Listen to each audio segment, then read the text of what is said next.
So I have the pleasure of introducing Dr. Ed Latessa, who really has become the voice of risk reduction in our field. I know many of you have heard him speak before, and we talked a lot about, in different conversations yesterday, the principles of risk reduction, about the importance of the risk principle and the need principle and responsivity. And many of you worked through activities yesterday afternoon trying to see how your target population aligns with those principles. And Ed's here to take that conversation to the next level and a step further here this morning. So we have Dr. Ed Latessa, who is the professor and director of the School of Criminal Justice from the University of Cincinnati.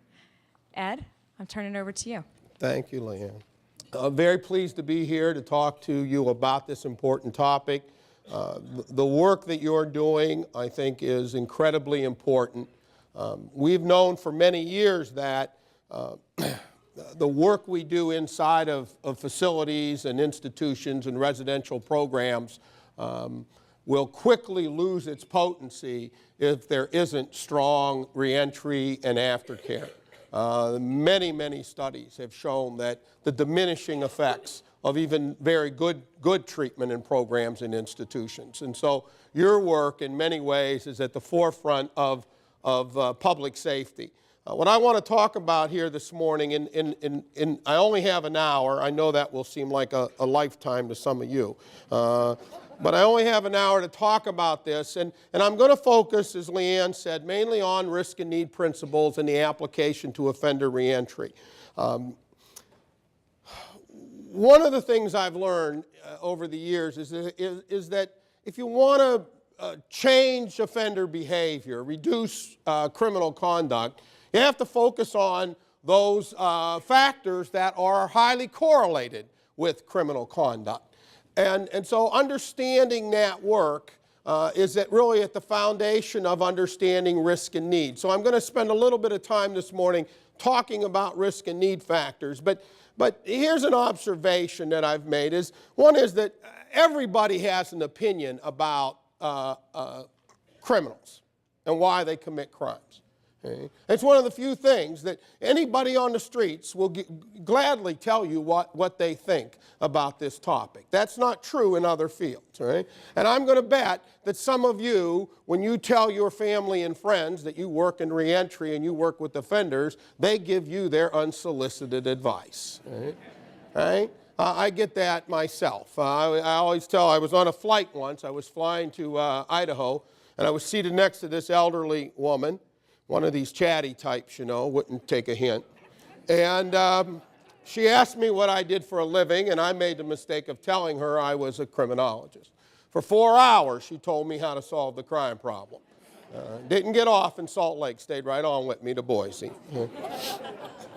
Now I just tell them I'm a proctologist and they leave me alone. The other reason I think that we come about this sometimes in a narrow way is because of our training. If you're trained in substance abuse, what are you going to look for?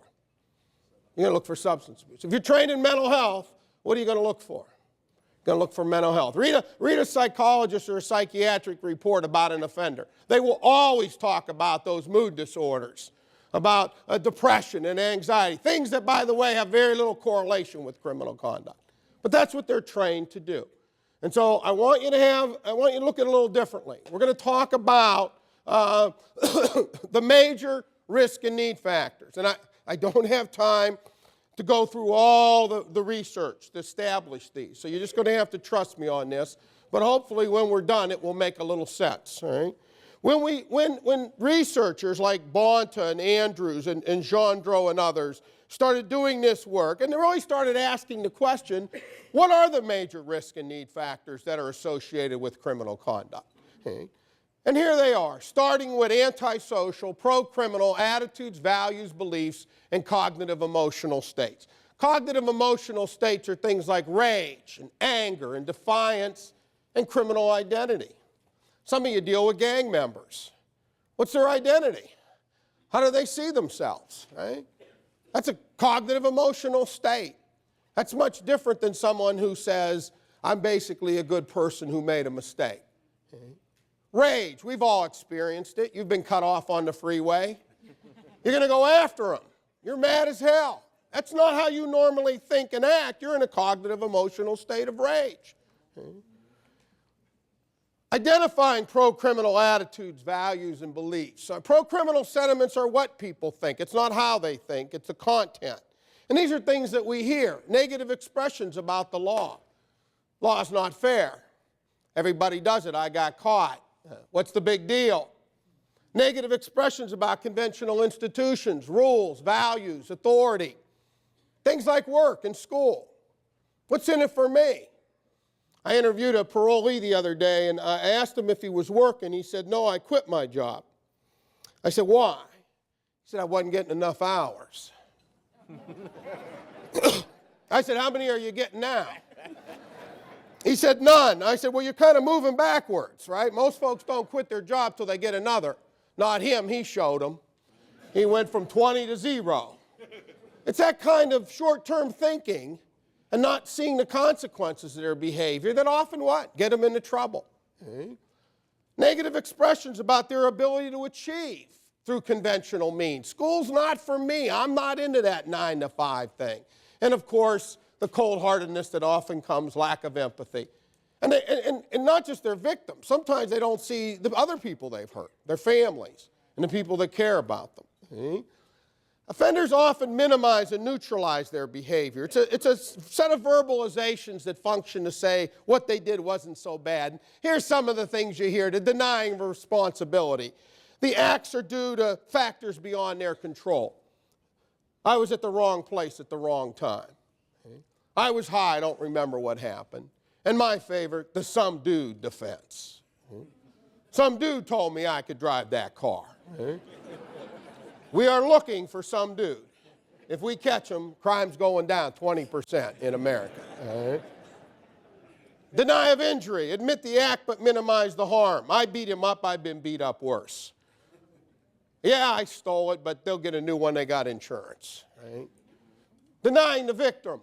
Right? We hear that all the time, that, you know, that blaming the victim stance, right? You hear that with domestic violence offenders. They'll meet you at the door to tell you why they shouldn't be there. You know, sex offenders, again, blame the victim. And of course, system bashing, and for the gang member, appeal to higher loyalties. Number 2 on the list is one we're all familiar with.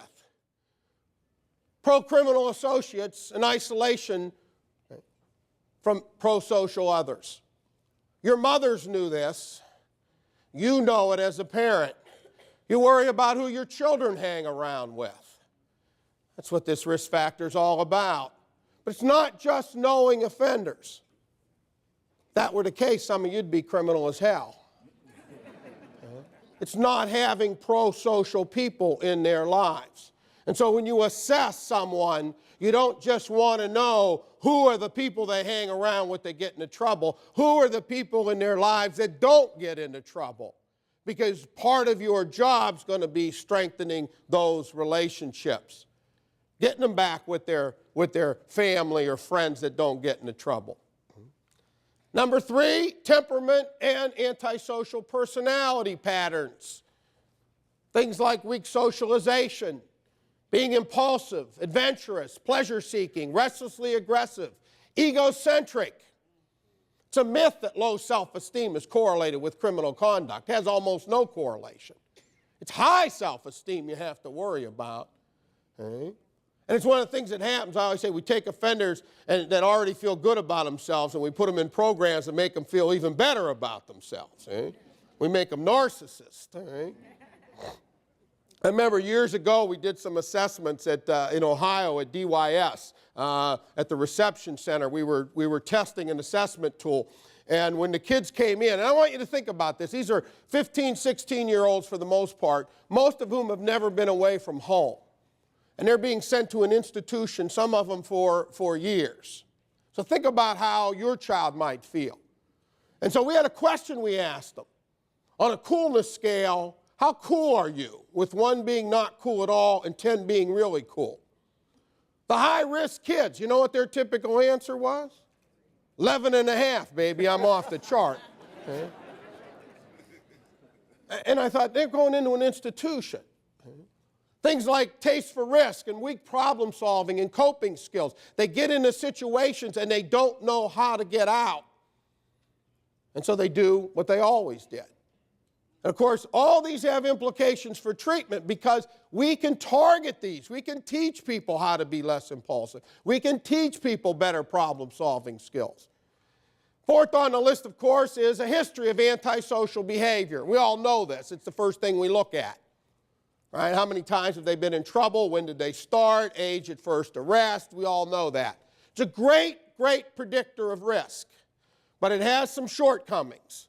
One is we can't change it. So it's not very dynamic. If you've got somebody in front of you who's been in prison twice and has 3 prior felonies, guess what? They'll always have been in prison twice. They'll always have had 3 prior felonies. You cannot take that away. Fifth, family factors that include criminality. Right? If the young man or woman that's sitting in front of you's father was in prison or mother was in prison, it helps explain why they're there, but you can't change that either. You have to focus on what? The problems in the family. Things like low levels of affection, caring, and cohesiveness, poor parental supervision and discipline, and outright neglect and abuse. Those are the attributes of family. Sixth, of course, low levels of personal, educational, vocational, or financial achievement. And that's the key word there, achievement. I'm going to show you a study in a minute, and I want you to look hard at what they found with regard to these risk factors. 7, low levels of involvement in prosocial leisure activities. Of course, when you're not involved in prosocial activities, you're probably involved with antisocial peers. You're probably doing things you shouldn't be doing. And of course, abuse of alcohol and drugs. These are the major set. There are minor risk factors that contribute, and there are barriers, and we'll talk a little bit about them in a minute. But I now want to show you this study that Pennsylvania did looking at parole revocators. It's really a reentry study. And I've looked at a lot of the reentry efforts around the country and things that we're doing. Excuse me. And in my opinion, some of them are going to be a little off track because of what they're focusing on. So I think you pay attention to what Pennsylvania found when they looked at men and women that came out on parole and those that failed and those that succeeded. Violators were more likely to hang around with individuals with criminal backgrounds. They were less likely to live with a spouse. They were less likely to be in a stable, supportive relationship, and they were less likely to identify someone in their life who served in a mentoring capacity. In terms of employment and financial, they were only slightly more likely to report having difficulty getting a job. They were less likely to have job stability, less likely to be satisfied with employment, less likely to take low-end jobs and work their way up, like many of us have. They were more likely to have negative attitudes toward employment, unrealistic job expectations, less likely to have a bank account, and more likely to report they were barely making it, yet the success group had twice the median debt. How much of that is attitudinal? Is values. Substance abuse. Failures were more likely to report use of alcohol or drugs on parole, but no difference in prior assessment of dependency. The difference was the failures had poor management of stress as a contributing factor. In other words, when they got out and got into situations they didn't know how to handle, what was their response? Turn to drugs or alcohol. Again, those are clearly areas we can work on with people. We can practice and rehearse how to handle those situations. In terms of their attitudes, they had unrealistic expectations about what life would be like outside of prison. Poor problem solving or coping skills. Did not anticipate long-term consequences of behavior. Failed to utilize resources to help themselves. Acted impulsively to immediate situations, felt they were not in control, and were more likely to maintain antisocial attitudes. Again, how consistent is that with the major set of risk-need factors? And finally, successes and failures did not differ in difficulty in finding a place to live or in eventually finding a job. Having a place to live is a basic human need. We all need a place to live. And work's important. Think of your own lives and how your work is part of who you are now. That wasn't true when you were 16. Right? When you worked at 16, the clock never moved. Right? You couldn't get out of there quick enough, and the only reason you were working was to have a few bucks to go out with your friends. Now, most of us, we love work. We go to work. It's a part of us. What's changed? Our attitudes, our values, how we look at it. Well, what they found in Pennsylvania was those weren't the predictors of failure or success. It wasn't about finding them a job or getting them a place to live. It was those other antisocial attributes that distinguishes the successes from the failures. Okay? I want to show you this study real quickly because a lot of you deal with mentally ill offenders. And there's a myth, by the way, that mental illness is correlated with criminal conduct. It's not. Almost no correlation between mental illness and criminal behavior. Many of them end up in jails and prisons because we don't have any mental health treatment anymore in this country. Okay? But I want you to look at this study that was just published by Rutgers University. They looked at 414 adult offenders with mental illness, men and women, and they compared them to adult offenders who did not have mental illness, were not diagnosed with mental illness. And what did they find? 66% had belief systems supportive of a criminal lifestyle. When compared to other offenders, male offenders with mental illness scored similar or higher than non-mentally disordered offenders. On the criminal sentiment scale, 85% of the women and 72% of the men, 85% of the men, 72% of the women with mental health had antisocial attitudes and values and beliefs. What did they conclude? Criminal thinking is an important element in treating this population. You have to view it as a co-occurring disorder. If all you do is focus on the mental illness, you may not get very far. They'll be back in 6 months. Okay? So that's what this research showed, very consistent. I put this chart together, and by the way, I'm going to leave the PowerPoint, and they'll put it up on their website, so if you're trying to write stuff down, I know you can't do that. I put this up because what I want you to see is a risk factor and a need. So even history of antisocial behavior, that's the risk, early and continued involvement. But here's the need. The need is to build non-criminal alternative behaviors in risky situations. You have to break it down. When do they get in trouble?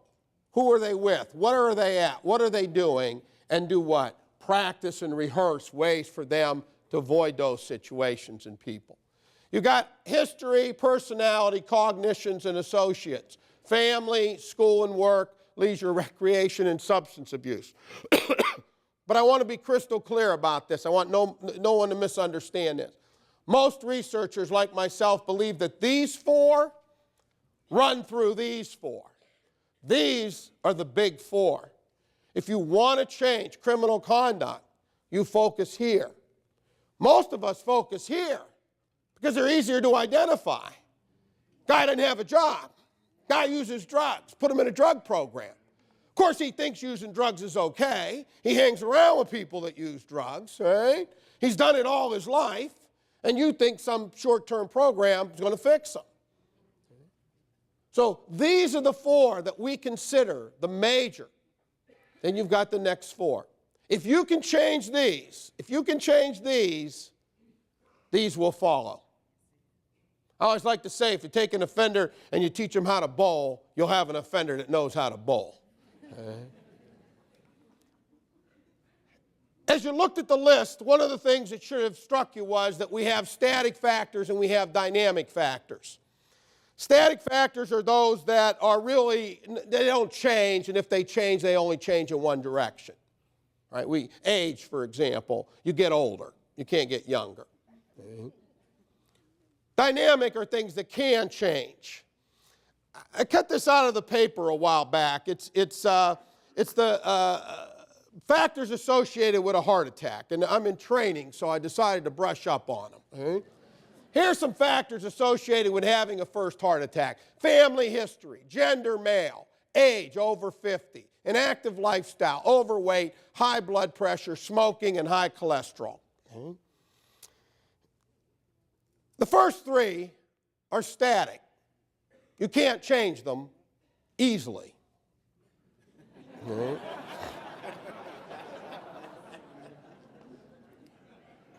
These are dynamic. If you go to your doctor, and let's say you have all of them, what are you going to work on?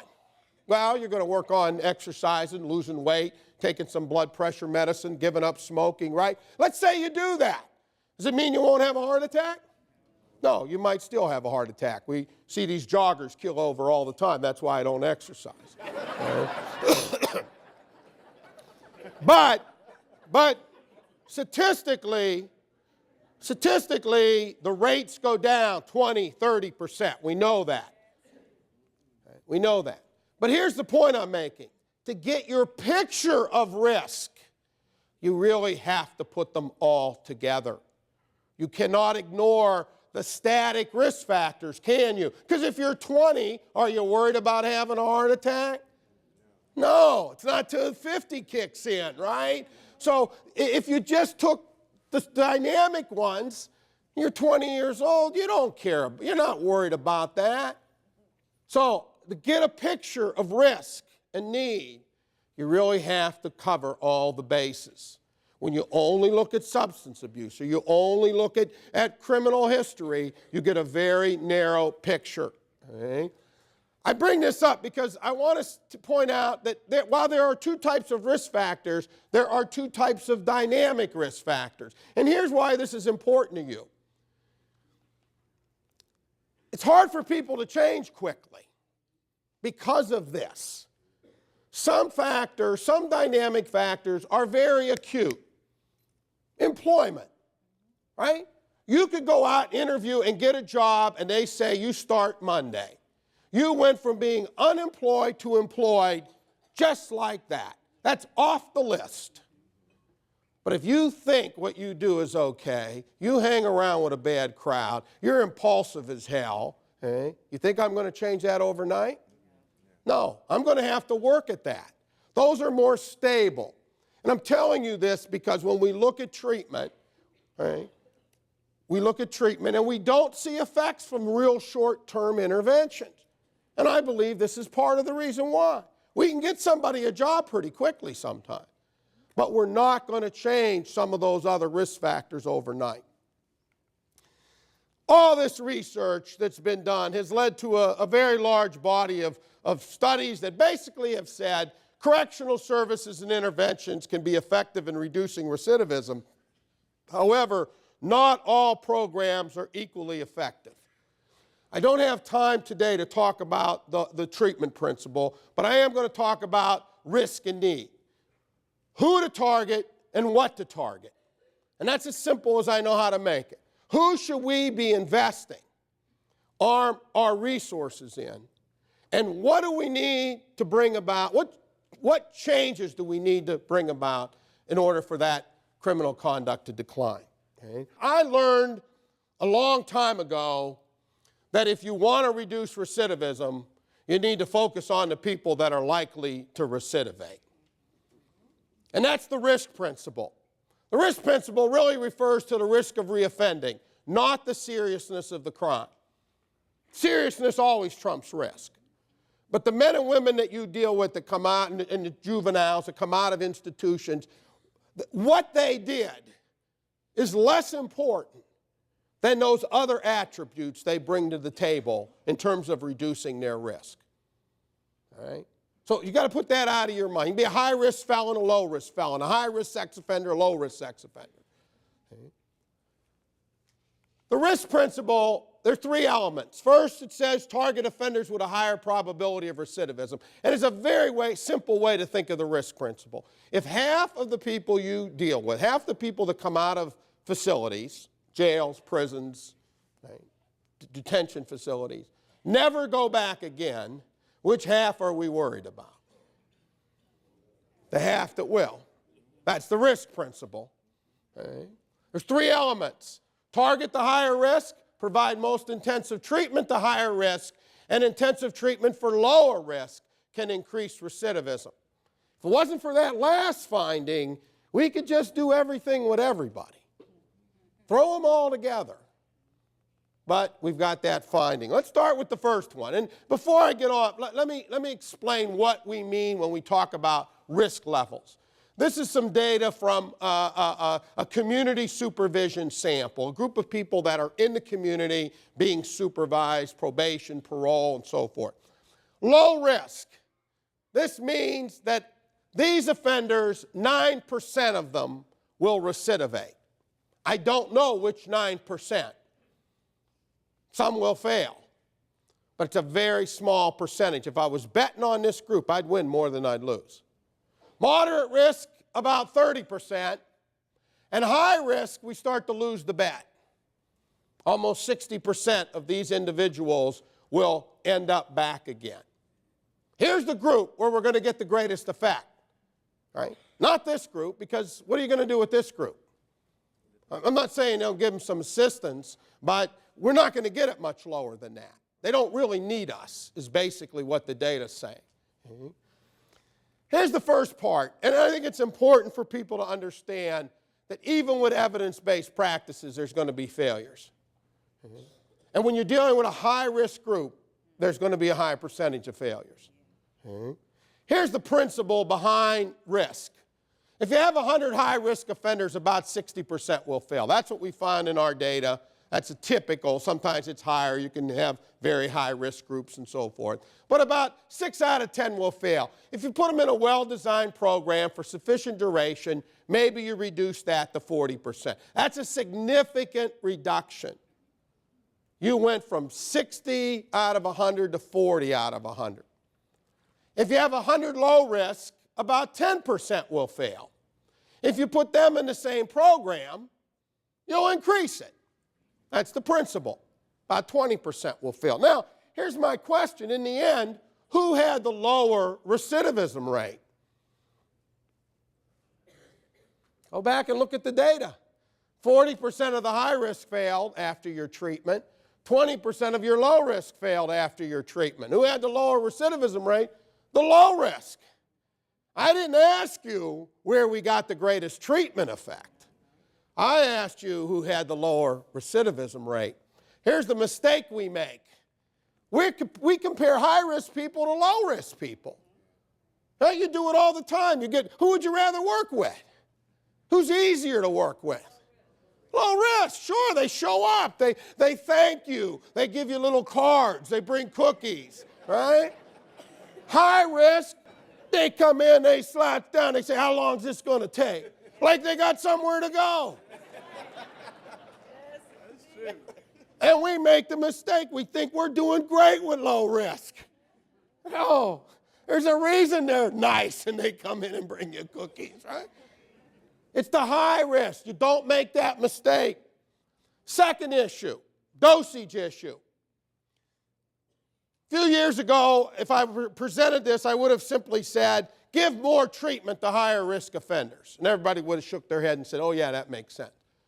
And then some of you would have said, well, how much? And I would have said, well, you got to give them about 6 to 9 months, maybe 12, right? I had to give you some time answer because that's the data that we had, right? Longer you're in treatment, the more effective. But there was a caveat. If you kept them too long, treatment went down because people give up, right? So a study came out, Canadians did a study and basically looked at the dosage of treatment. Hours. And basically what they found was for 100 hours for a moderate risk offender would get you your treatment effect.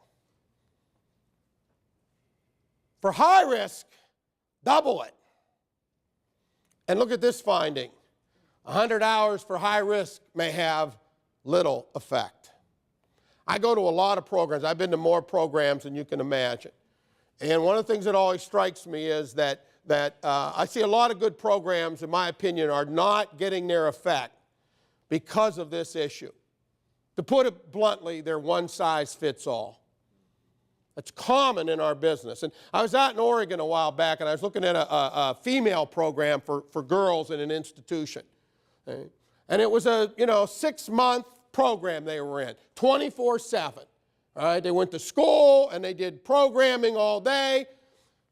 When you stripped it down, they did 4 hours a week of what I considered to be evidence-based practice. Well, you do the math. You do 4 hours a week times 6 months, and you come out to about 100 hours. Here's the problem. 9 out of 10 of the girls were high risk. So, here was a program, good intentions, probably wasn't going to get there because of this issue. Recently, I did a study in Ohio with 2 of my colleagues. We looked at a 100-bed residential facility for adult male offenders. Average length of stay 4 months. They do COG treatment. Most of them were high or moderate risk, and most of them had a substance abuse problem. In other words, they looked like almost everybody else's felony offenders. We wanted to know, did the dosage of treatment make a difference? We had 689 clients. We excluded sex offenders because that's, in terms of treatment and dosage, that's a whole different animal. All right? And we wanted to know, did increasing the dosage of treatment for moderate and high-risk offenders make a difference in recidivism? This is what we found. Increasing the dosage, going from less than 100 hours to over 200 hours for moderate risk offenders had a little effect, a little bit. But look what happened for high risk when they went from under 200 hours to over 200 hours. They went from 81% recidivism to 57% recidivism. Now, they got to figure out how to do that. They've only got 4 months, right? They got to run a facility. But what's clear from this data is you cannot do one size. And we'll get into why then in a minute. All right. Third part of this principle is that if you give intensive treatment for lower risk offenders, you may often increase their failure rates. 2 reasons for this. 1, who are you putting them in with? Right? When you put low risk and high risk together, you get a negative effect. And there's a simple way to think of it. How many of you would put your 14 or 15-year-old in with a bunch of high-risk delinquent gang members? Right? You wouldn't do that. Right? We do it all the time in the juvenile justice system, by the way. Judges want to teach kids a lesson, they put them in detention for 2 weeks. The other reason is because when you do intensive programming for low-risk people, you disrupt what makes them low risk. You're low risk. You're low risk, and the reason you're low risk is you don't have long criminal histories. You're not substance abusers. You have jobs. You're educated. You don't hang around with criminals. You do hang around with criminals. All right, I'll give you that one. But you're still low risk. If I took you right now and put you in the best correctional treatment facility in America for 6 months, how many of you would lose your jobs? How many of your families would have trouble getting by without you? How many of your neighbors would have a welcome home from the correctional treatment facility reception for you? In other words, I wouldn't reduce your risk. I'd give you some new risk factors. We see it in meta-analysis. When we target high risk, we get a treatment effect. When we target low risk, we get a negative effect. Here's a study we did in Ohio in 2002. Up to that time, it was the largest study ever done of community-based correctional treatment facilities. It was really a reentry study because most of these people were coming out of prison. In Ohio, we put them in the halfway houses. We want to know, were they effective in reducing recidivism? It's a simple question.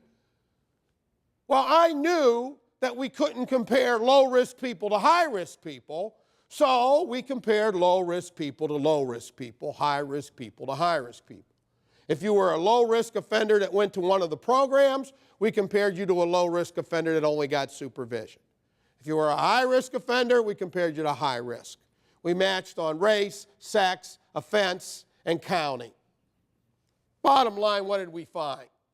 These are the effects. These are the treatment effects for low risk. These red bars show you that those programs increased recidivism rates for low-risk offenders, some of them dramatically. This is the same programs and the treatment effects for high-risk offenders. Notice we've got some programs down here that have over 30%. And here's where you see the risk principle. If you take this program here, Mahoning County, reduced recidivism 32% for high-risk offenders. Mahoning County increased recidivism 29% for low-risk offenders. So it's not the program. It's not the program. By the way, we had 8 programs that did not reduce recidivism with anyone.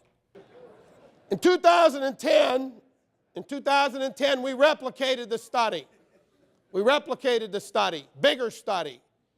We corrected some issues with the methodology. We had 20,000 offenders, 44 halfway houses, 20 community-based correctional facilities. What did we find? Virtually the same thing. Low risk, high risk. Now, by the way, we have 8 programs in Ohio that reduce recidivism over 50% for high-risk offenders. What did we find overall when we targeted low risk? We increased their recidivism. Moderate risk, we got moderate effects. But high risk, average was 14%. You say, oh, it's 14%. There were 20,000 offenders in this study. You get 14, 15%, that's not bad. And remember, some programs got 50%. We have seen the risk principle with females, harm, treatment effects. We've seen it with sex offenders, harm, treatment effect. Who thinks putting low-risk sex offenders in with high-risk sex offenders is a good idea? We have seen it with juveniles. In Ohio, we looked at 14,000 kids, low-risk kids that were placed in residential programs had 2.5 times the recidivism rate as low-risk kids that were kept in the community. Moderate-risk kids that were put in institutions had double the recidivism rate of moderate-risk kids that were kept in the community or in residential programs. It was only when we got to the very high-risk group that we started to see effects of treatment from the residential and secure facilities. All right, this brings me to the need principle. The need principle basically says you got to target these dynamic major risk factors, things like antisocial attitudes, friends, substance abuse, lack of empathy, impulsive behavior. These are non-criminogenic. Things like anxiety, low self-esteem, creative ability, medical needs, physical conditioning. It's not that people don't have these needs, and many times they can be barriers. And so you have to address them. If you're dealing with somebody, you're dealing with a youth who's been beaten down their whole life. They've been told every day of their life they're stupid, never going to amount to anything, and they've given up. Okay? That low self-esteem, that low image is a barrier that's getting in the way of you addressing their risk factors. But that's all it is a barrier. You just simply increase their self-esteem without reducing their antisocial behavior, you won't get very far. And so sometimes when you're sitting down and planning and looking at the case plan, you have to identify the barriers that mental illness may be a barrier. Gender, race, ethnicity, all of those have to be things you have to take into consideration. But don't lose sight of the criminogenic risk factors. This is a chart that's showing you what we call the correlations with effect sizes for youthful offenders, depending on what you target. So if you target the fear of punishment, you try to scare them straight, right? You actually increase recidivism. See no studies that show effects from those. In fact, all of them show negative effects, most of them. Bond antisocial peers together. Don't think we do that? We do it all the time. Boot camps are good at it. Wilderness programs. You know, take these kids that, get them out of the city, send them upstate where they can chop wood and bond into groups. Right? We call those gangs in Ohio. I don't know what you call them. We're trying to disrupt criminal networks, not bond them together. My favorite is always physical conditioning. Get them in really good shape. I've never understood that. Right? In fact, I think we ought to have couch potatoes for most offenders. Right? Slow them down a little bit. I was at a boot camp once and I interviewed a young man and I said, "What have you gotten out of the program?" And he leaned in my face and he said, "I'm in the best physical condition of my life, sir." Here's where you want to be, criminogenic. This is a very important chart because what it's saying is the more criminogenic risk factors you target, the stronger the effects. And here's why. You're not high risk because you have a risk factor. You're high risk because you have a bunch of risk factors. And when we go at it from a very unidimensional approach, we don't get the effects. Let's take an example that we can all relate to. How many of you think for a parolee in your state, being unemployed is a risk factor? Raise your hand, right? Being unemployed is a risk factor, right? Sure. You come out of prison, you don't have a job, that's probably a risk factor. Huh? Being unemployed a risk factor for you? Huh? If you lost your job, would you start selling drugs? Mugging old ladies? Stealing cars? Huh? No. What would you do? What would most of us do if we lost our job? We'd go find another job. Being unemployed isn't that big of a risk factor for most people. But it is if you say things like, "I can make more in a day and you make in a month." I'm not working for $9 an hour. None of my friends are working. They're doing all right. I got somebody supporting me. Now, being unemployed is a big risk factor because you have those antisocial attributes and you have 40 hours a week to do nothing, get into trouble. But just being unemployed is not going to make you a high-risk offender. But it will contribute to it if you've got those other factors. And so when you design your programs, when you sit down with those people, those offenders in front of you, adult, juvenile, male, women, and you assess them and you think about how do we target these risk factors. And if they've got 4 or 5 risk factors, they're going to be higher risk and you can't ignore some of them. We take somebody who has no prosocial friends or acquaintances, everybody they know gets into trouble, we put them in a substance abuse program. Who picks them up? Hell, they're high before they leave the parking lot. Because you've got to go after it from a multimodal perspective. Assessment is the engine that drives effective correctional programming. You need to do it to meet the RiskNeed Principle. It also helps reduce bias. We don't want to make decisions based on race or sex or gender or where somebody lives. We want to make it based on that individual's risk factors that we need to target. And of course, it lets you target dynamic risk factors and measure change, right? Measuring change, very important. A lot of people come out, they're high risk, but you know, they get a job, they have a family that cares about them, they start changing who they hang around with. What happens to their risk? It starts to go down. And we need to be able to know that so we can make better decisions. Mm-hmm. I got this from my friends in Columbus a number of years ago. It's the Christopher Columbus style of program design. When he set out, he didn't know where he was going. When he got there, he didn't know where he was. When he got back, he didn't know where he'd been. He came 4 times, and he did it on government money. So, these are not criminogenic needs. I don't want you emulating these, but I want to be clear, these are not the kind of things that are going to work. Here's one out of California. Dance program gets juveniles moving on the right track. I'll read you what it says. They're in a small, secure, concrete area young male offenders dance their way toward a new outlook on life. Now, the good news is they're dancing to the music of rappers like Tupac, 50 Cent, and R. Kelly. So they got some role models cooking there as well. Here's one. Running teaches inmates the value of success. I thought we didn't want them to run. Here's one. Gardening conquers all. How to cut your jail recidivism rates by half. Half, mind you. I got a call once from a county, and they said they were going to do gardens for their offenders. What did I think they'd get? I said, vegetables is what you'll get. Send me some zucchini, and they never did. My favorite, dog sledding as restorative justice method. This is from Canada, and here's what they say. Exercising wilderness skills was seen as a way of rebuilding the perpetrator's self-esteem. They're worried about how the offender feels. I actually think this has some merit. Those wilderness skills will come in handy when they escape from prison someday. So, to wrap it up, what are the lessons we've learned?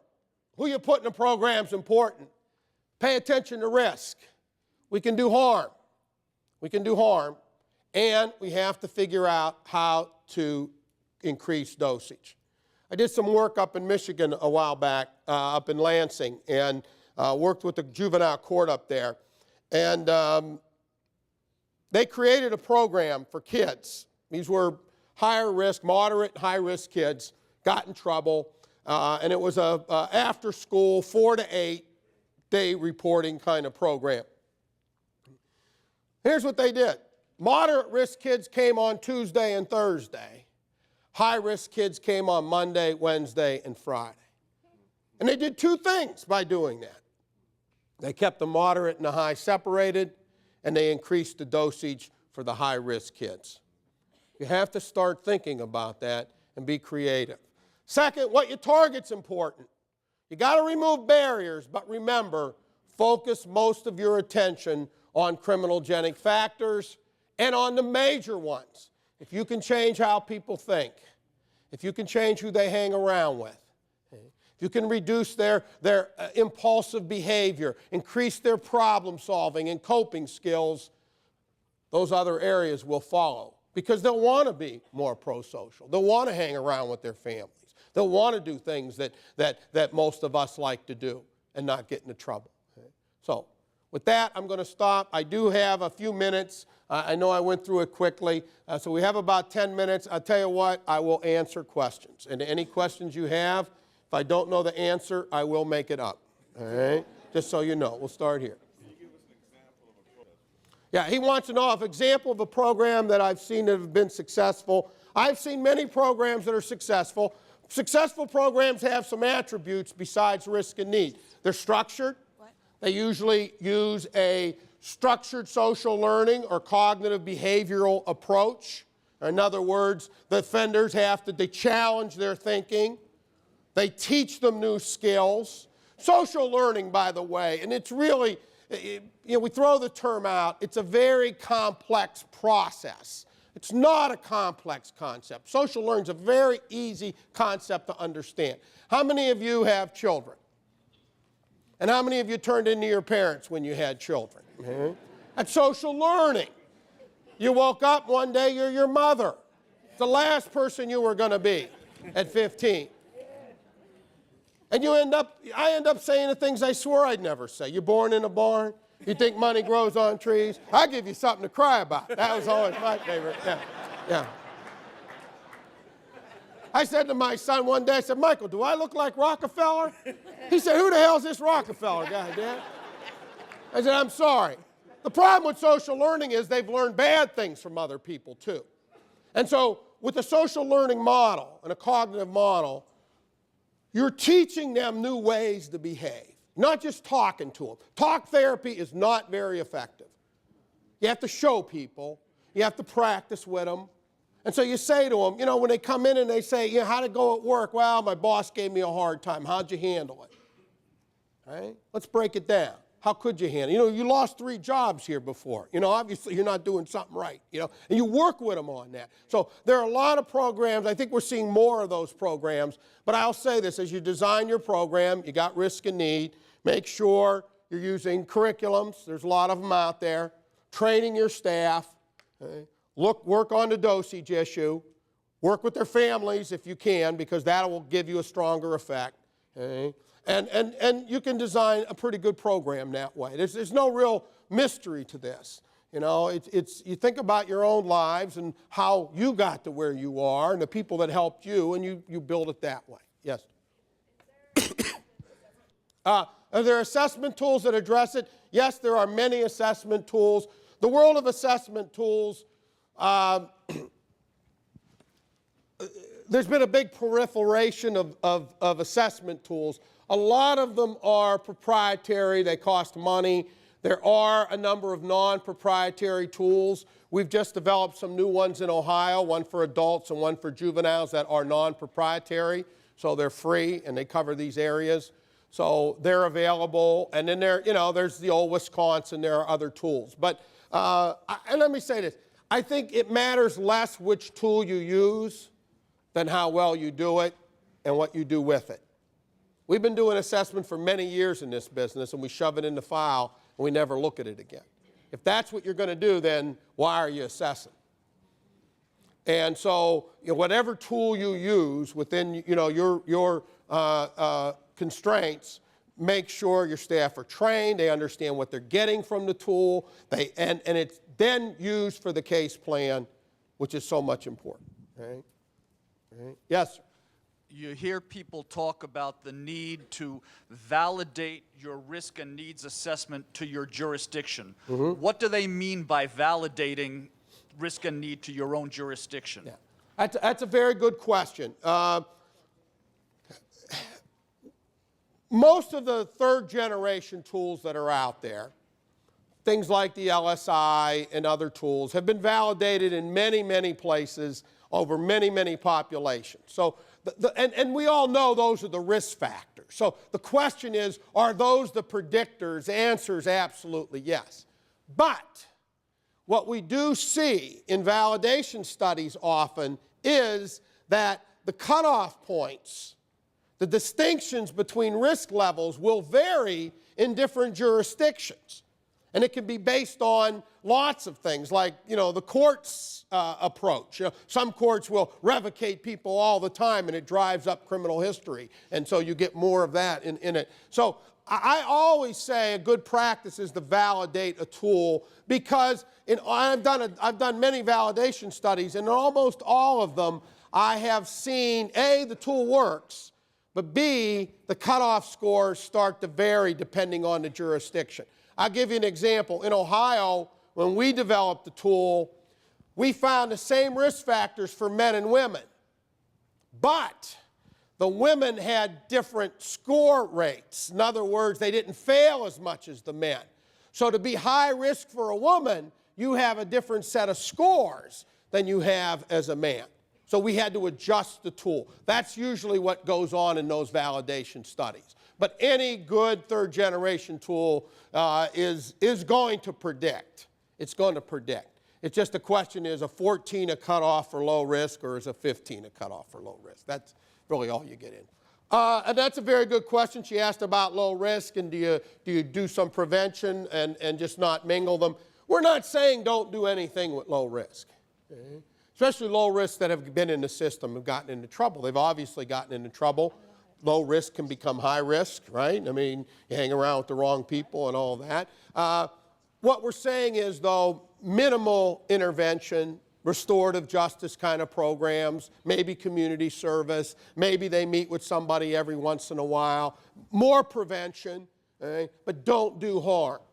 And how do you do harm? You put them in with the high risk, or you take them out of school, you take them out of the things that are making them low risk, and you start adding all these things. Because you don't want your kid hanging around with somebody who's been in detention for 3 weeks, who got thrown out of school, right? And so you start to break them away from their prosocial networks. That's why you can't overdo it. Yeah. She asked, well, what happens when they've already been sent to an institution and they're put in? Yeah, we increase risk then, right? But if somebody's coming out, right, you assess them when they come out. I've got somebody coming out of an institution. Yeah, some harm was done, You know, and oftentimes the reason low risk are getting sent there isn't because of their risk. It's because of what they did, right? It's that seriousness issue. But now they come out. I come out of prison. I've got a job waiting for me. I've got a family that takes me back, all right? I've got some resources, right? You come out, you're living on your friend's couch. You have no real job, right? You have a long history of substance abuse, right? Do I need a lot of programs? Do I need a lot of support? Probably not. You do. And so, yes, you should be assessing them before they come out, but once they come out, now things start to change when they come out, because now they're faced with those risk factors. But yeah, you put low risk into those programs, we've disrupted what made them low risk. So yeah, by almost de facto, we've created some risk factors for them. We'll take two examples. Let's take me. Let's say I got addicted to pain pills. You know, I have bad back, I started taking pain pills, I start writing prescriptions, I get arrested. What's my risk factor? Dependency, right? I mean, I'm 50-some years old. Can hardly believe that, huh? I have a job. I'm educated. I had a family. What do you need to work on with me? You mean to get me off the pills. But let's take a typical offender. 25, didn't finish high school, in and out of trouble, uses drugs, hangs around with other people, buys and sells drugs, right? Is drugs their only problem? No. They need that wider range of interventions. I would start with a cognitive behavioral program for them. They'd also be going to drug treatment. They're not in isolation. We like to think that they're silos. They're not silos. They're interrelated. And so you can't say, okay, I'm going to put you here, then I'm going to put you here, then I'm going to put you here. I think that's the wrong way to go about it. I think as you're working with them in the COG, they're working on what? Those substance abuse issues and the thinking that goes along with, hey, I like this life. You know, this is okay. That's got to be changed. But it wouldn't be MRT. Okay? Yeah, she's asking about mentoring programs. I reviewed the literature. You know, it's a mixed bag in terms of effectiveness. I'll say this. I think on almost any intervention like that, follow the principles. If I'm going to use mentors, I'm going to train them. I'm going to match them real well to the kids that I'm hooking them up with. I'm going to make sure they understand some core correctional practices, how to reinforce kids, how to identify antisocial thinking, how to be a good role model, right? And if I do that, I'm going to get some effect from it because this is a social learning process. But if I simply recruit mentors, who wants to work with kids, throw them in, you know, hope for the best, I'm going to get nothing. You know, I'm going to get a couple mentors who get their car stolen and their credit cards used. So, I mean, you know, it's anything we do, you know, and I say this, in tough budget times, you know, the first answer I always have to people is quit doing stuff that doesn't work. You know, put your resources into the programs that are more effective. You don't have to spend a lot of money on a curriculum. You know, NIC has developed curriculums that they'll give you. They'll train you on. You know, I mean, look for this stuff. It's out there. Because I'll tell you what the research says. It says it doesn't matter which curriculum you use. It's how well you do it.